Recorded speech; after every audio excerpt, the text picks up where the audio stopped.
Dear friend, perhaps you have felt it, a quiet call echoing from the deepest recesses of your soul. Not loud, not clear, but persistent, like the whisper of wind through an ancient forest. It is not the voice of reason, nor entirely of emotion, something older, shaped like an unnamed longing, a forgotten dream. In that state, we often stand at a crossroads. One path offers the safety of the familiar, the other, the uncharted darkness, the forest through which the hero must pass. This first stage is where the self awakens, realizing that compromises with the present life no longer soothe the inner yearning.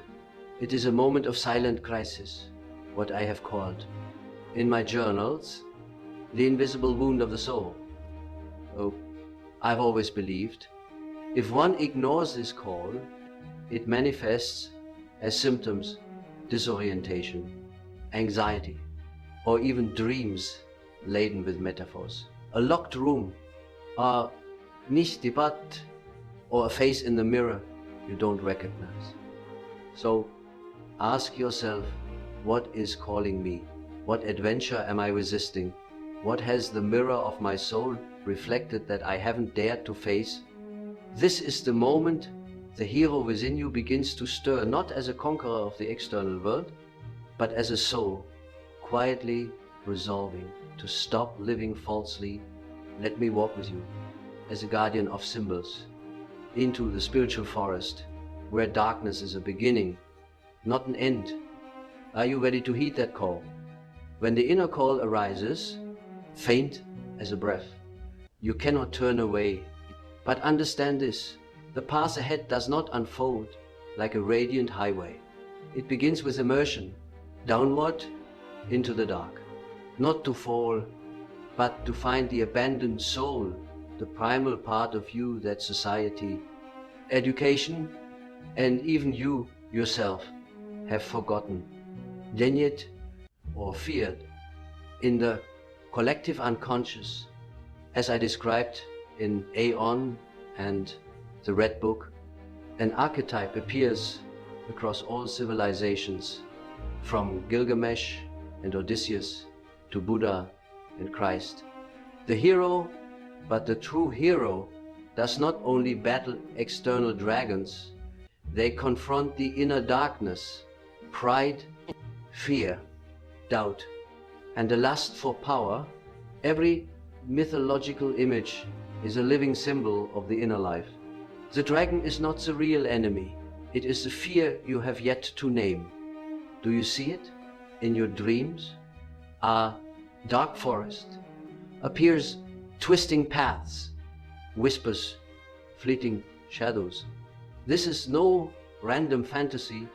It is the ancient symbol of the unconscious, where all archetypes dwell. The forest is where you are tested, where the ego is no longer central, and where the hero must learn to trust intuition, long obscured by modern reason. I recall a patient, a middle-aged artist who dreamed of wandering in an abandoned theater. He searched for the stage, but found only a black curtain. Only later did he realize he was the one who had to lift it and step forward.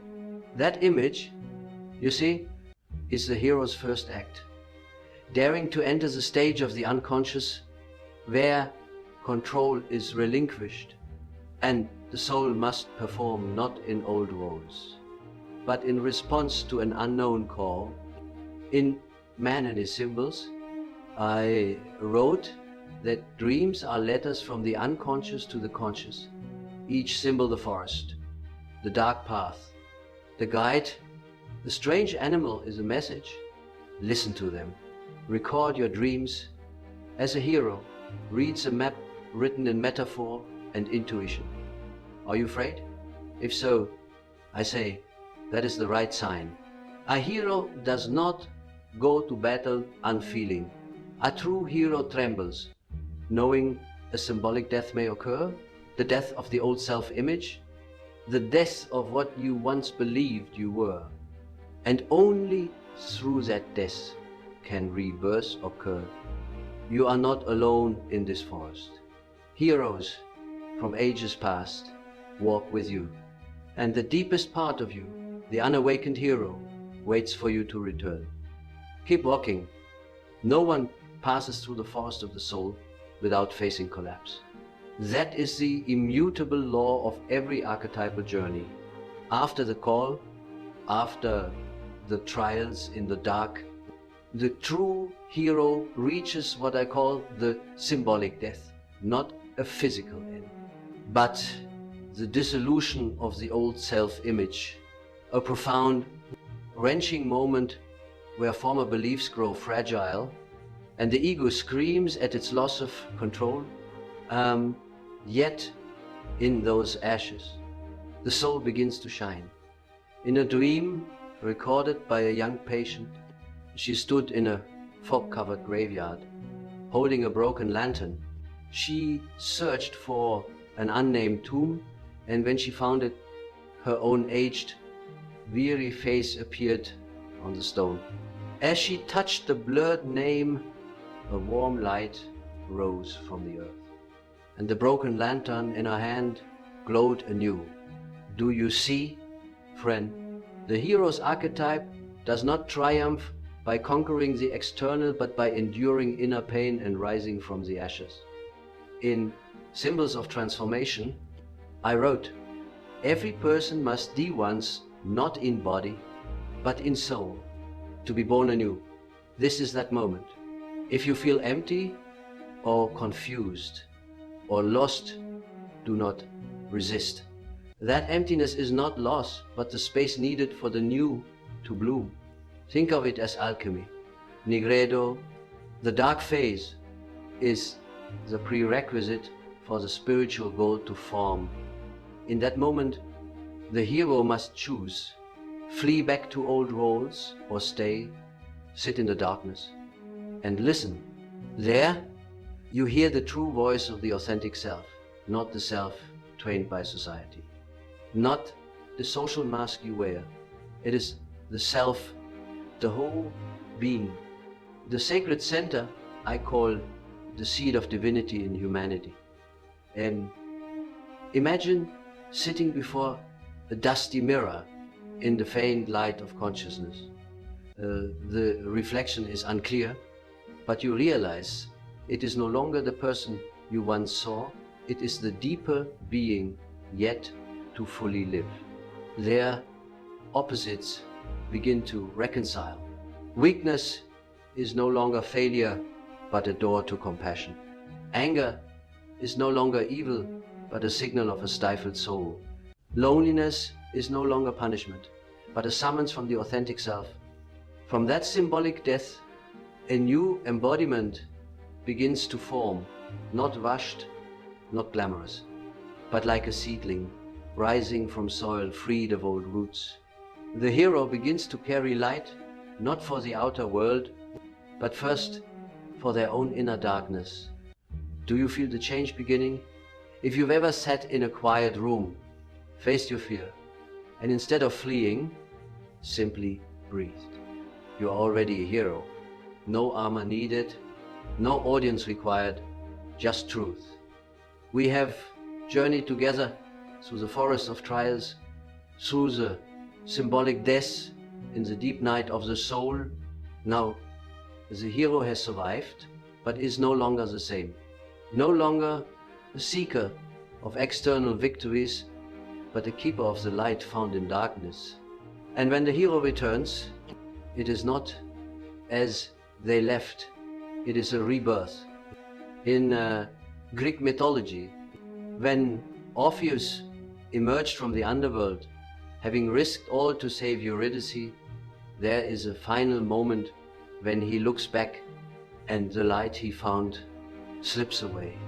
But the lesson remains. The light the hero brings from the unconscious is fragile and must be guarded with daily awareness. The return in the inner journey is not about glory or applause. No one knows how you fought, how many times you fell and rose in the wordless realm of the soul. The return is sitting at a familiar table, walking an old path, meeting loved ones, but with different eyes, a different heartbeat. You no longer seek external validation, for you have met yourself in the deepest place. I once wrote, "The self cannot be given. It must be conquered through the soul's own fear and longing." And now you hold a fragment of that self, a light that cannot be possessed, only lived. You can live in the world, working, loving, failing. But now you know there is an unchanging center beneath every social role, where courage and vulnerability coexist. I often tell patients, let the outer world spin. What matters is keeping the inner fire. The returning hero serves not by sacrificing for others, but by serving their own authentic life. And from that, light spreads. Once, I asked an elderly patient, if you could live again, what would you do differently? He paused long and said, I'd live myself sooner, instead of playing others' roles. That answer is the true return. Quiet, unadorned, yet profoundly liberating. What will you bring back from this journey? Perhaps only a new stillness, a deep humility, a non-judgmental gaze, an ability to sit with pain without fleeing. These small things are true light, the signs of a hero returned, a person. Now, as we reach the final boundary of this journey, I invite you to pause and look back, not with regret, but to acknowledge you have walked a path no one could walk for you. Though your footprints may be muddied, though some stretches broke you, the sacred truth is you did not turn back. The true return is not the end of the journey, but the start of a deeper cycle, a new way of being. The hero emerges from the forest not as a victor, but as one who embodies wholeness. This is the moment of the self, the spiritual center I described as the unity of opposites, where every fragment of the soul finds its rightful place in its sacred structure. In Eastern traditions, the yin-yang symbol, the taiji, is the closest image to the self. In every light, there is a seed of darkness. In every darkness, the potential for light. The hero, starting out, believes they must defeat evil, destroy darkness, overcome fear. But in the soul's maturity, the hero learns darkness need not be eradicated, but understood, embraced into the center. The true hero can sit with their inner enemy and no longer fear. One image I often use is that of alchemy, from nigredo, darkness, through albedo, purification, to rubedo, reddening, a symbol of transformation from chaos to creation. You are in that final stage. Rubedo does not blaze with thunder, but with a steady, quiet flame burning within you, daily. Wholeness is not perfection. It is a full acceptance of every part of yourself, even the weak, messy, contradictory parts. As I once wrote, no one achieves enlightenment by imagining light, but by making the darkness conscious. You have done this. Every pain you didn't avoid, every dream you listened to, every choice made from sincerity, these are steps toward the self. And now, with that inner light kindled, you need not display it to prove anything. You don't need to say, I've changed, for your presence speaks. True light shines not from words, but from your eyes, your quiet presence, your small, mindful acts. When you listen without needing to advise, when you say no without guilt, when you choose a new path without needing approval, when you forgive not because others deserve it, but because you deserve freedom. Dear friend, I close with an invitation not to do more, but to live what you found. Each morning you wake, remember, you are the hero returned, and the self blooms daily, not in fanfare, but in silence. Write, dream, walk with truth. Look in the mirror, not to adjust your face, but to see the soul growing behind your eyes. Listen to your dreams, they still whisper, for the journey never ends. It only grows fuller. We have now crossed into the deepest layer of the hero's symbol, where the archetype is no longer a myth retold, but a living quality woven silently into every act. Choice and inward glance, where the hero is no longer one who seeks, but one who is. I want you to think of the heroes the world reveres. Hercules raising his club amid wild beasts. Odysseus drawing his bow with unyielding eyes. Or saints in Christian iconography embracing the cross as a glorious triumph. But look closer. Does the dazzling aura of these ancient heroes also conceal something fragile, vulnerable? When working with a young painter who dreamed he was Perseus holding Medusa's head, I didn't rush to interpret. I asked, why do you need to slay that goddess? He was silent for a long time before saying, because I fear my own gaze. Then I understood. The true hero is not the one who slays the dragon, but the one who can stand still as it approaches.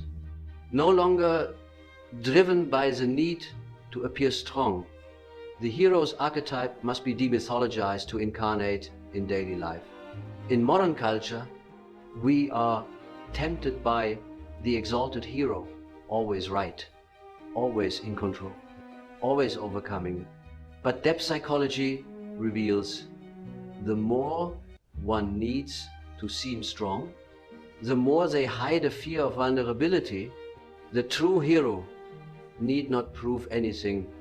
They can accept failure, shed tears, lose their way, and still hold their essence. The self does not bloom in glory, but in simplicity, brewing tea with full presence, declining an offer because it feels wrong despite expectations, saying, I don't know, without feeling lesser.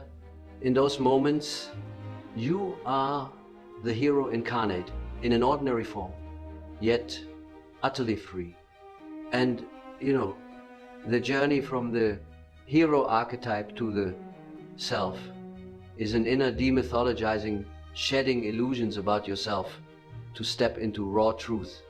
It is the shift from one who meets expectations to one who lives true to their soul. From a warrior in iron armor to a bare human embracing fear, sorrow, and joy like an ancient song yet to be sung in your own voice.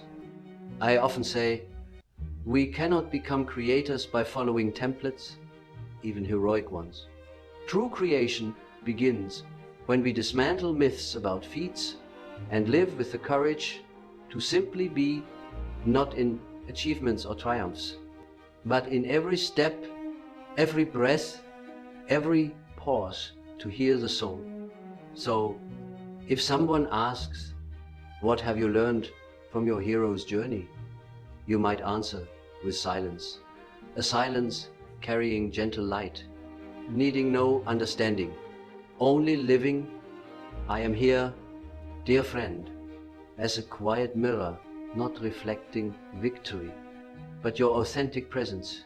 And if you wish, I can walk with you further, where the hero is no longer an archetype to emulate, but a living essence in every small choice. Are you ready to live with that wholeness? If so, I will write on. If not, stay still and listen. That silence, too, is the answer of a hero who knows. It is not the sword's clang, but the heart's echo That is the journey's final sound. When the hero reaches the village gate, when the light softens from brilliance to gentleness, when those around you no longer see the change in you, that is when the mark of the inner journey truly begins to bloom. This is no longer a stage to recount what happened, but to accept that even the hero's symbol must dissolve. I know this sounds strange. Throughout the journey, we are driven by the hero's image: brave, resilient, conquering darkness. But as with every archetype in analytical psychology, the hero is only a vehicle, a structure for the soul to move, to dialogue with the unconscious. When the path is fully walked, when the lesson is absorbed, that archetype is no longer needed. And if you cling to it, you risk a false wholeness. A hero who refuses to leave the adventure, a wanderer addicted to the thrill of being on the way, never truly becoming. Perhaps you've seen this in yourself, restless with the ordinary, always chasing the next peak, suspecting that peace is a sign of stagnation. But dear friend, this shows the hero still rules you. Now, you must take one more step beyond the archetype itself. To meet yourself, recall my words. We do not become whole by fighting on, but by reconciling what seems opposed within us. The hero spurred you to shed the persona, the social mask. But if you don't release the hero, you don a new mask, the awakened one, the pioneer, the one apart. And that is the final stage of the soul's alchemy. Rubedo is not a blazing light, but one that seeps into the earth. Your hair, your steps, a light not from a dazzling center, but from the absence of the self that once sought itself. Dear friend, the image I offer you now is not a mountain, not a shining sword, but a garden. No one admires the gardener, yet they nurture life's growth. The mature hero in you knows when to sow, when to be still, when to let the old decay without clinging. As I write these final lines, I no longer write to the you of the journey, but to the you of life. No longer the one who goes, nor the one who returns, only life breathing through you. And if you look in the mirror tomorrow, smile, not because you see a hero, but because you no longer need to see anything at all. You have become person. And that is the final myth. It needs no retelling.